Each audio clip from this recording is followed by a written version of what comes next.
Right, race 3, runner N1 here, taken out by So What, Leilani Justice. Congratulations. Oh, thank you. I didn't really have that much to do with this one, but thanks. No, you do. It's a team effort. I know that. Mum, Dad, even Jackie Barker, everyone's part of this team, and you guys have had a pretty good couple of days, and this probably just caps it right off. Oh, it's definitely good going into the final. I mean, it's a bit of confidence. She's been pretty unlucky the last few starts, so it's good to get a win under the belt. Stay on her for a sec. She's been going awesome, hasn't she? And for a long time. She was funny back, I reckon it was two years ago, she was nearly lost, I reckon. Her form tapered right off, and and then something happened and away she went. Yeah, no, she just sort of hit a bit of a flat patch for a little while there, and I don't really know what was the go, and sort of had a few offers, low offers to buy her, and thought, we'll keep her. We'll considered it, definitely considered it. We thought we'll keep plugging on, and she come back out, and then she went through, I think it was a Big Red Series, and she come through that with flying colours and didn't win anything, but definitely placed with the best, and yeah, she's just been improving since then. I think she definitely hasn't looked back. Was that at the end of the COVID time? Is that when it was? Could have been. Mate, the whole time was a blur. A lot of what happened during COVID. No, but she's been a great little horse to you though ever since, and to the family. And as you said, and you could be having a bad run, and she says, "Oh, I'll pop up and win and give everyone a bit of a pickup."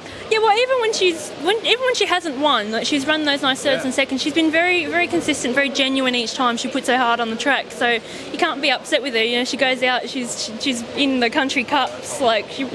Granted, she hasn't won one, but she's been real consistent in them, so you just can't knock her. She's doing what harness racing's about, giving a bit of fun. The reason I want to have a chat with you had a bit of fun last night. You had a good night at the office, pretty much all-round training, driving, training, watching from a distance, and even strapping. It was a good night out. It was a very hectic night. We had two in one race, and then gap and two in a row, so there was a lot going on. But Mum won with her old mare, and I think that was a bit of a blur. 81 on fixed, I think she paid, so that was a good win. And my bloke ran third, Loving a Chevy, the old warhorse. And then we had Chinsky in the second last, I think, or something. And he just got up in the nick of time, I think. So. Did you think he'd won? Because it was quite a funny race. You were on the inside up the sprint lane, and the horse was out wide. And you generally got to favour that horse out wide, but I must say, the beauty of sitting at home watching it on TV, I was like, oh no, Leilani's got this one, but it was a funny little race. I was probably a little bit more confident than I should have been, actually, because I went across and I thought, we're past the line, and then I pulled him back down because we were locking wheels with Mick outside me, and then watching the replay, we were like, we weren't quite past the line there yet, but he just held on, and he's been a pretty consistent little trotter as well. He steps up when he needs to. He's a great trotter, isn't he? He just keeps, he's what harness racing's about. So pretty much most of your team are, and I think I like this part. Dad's out the back, and he's enjoying it. I mean, he's won some of the biggest races.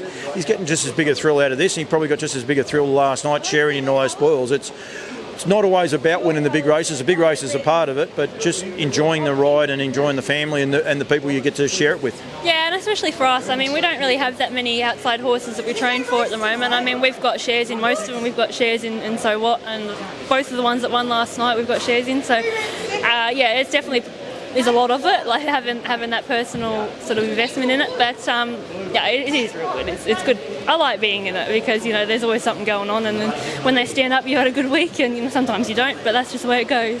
It is indeed. I'm going to call him one day.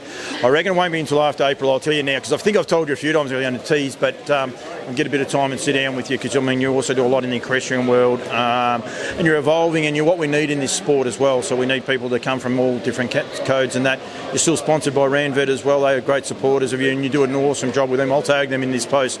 You do an awesome job, and I think you are what I want in this industry.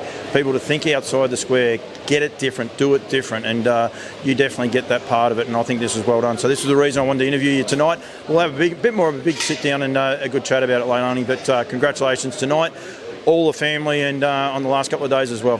Thanks, Paulie. I think tonight we've gone and had the one in. We'll just go and have a bit of a de-stress, a bit of a celebration, I think. You wore the right shoes to do no work too. Poor old Mum's got to do everything, and you've got the silhouettes on, so it's all good. I planned it perfectly. Wouldn't have it any other way. Well done. Thanks.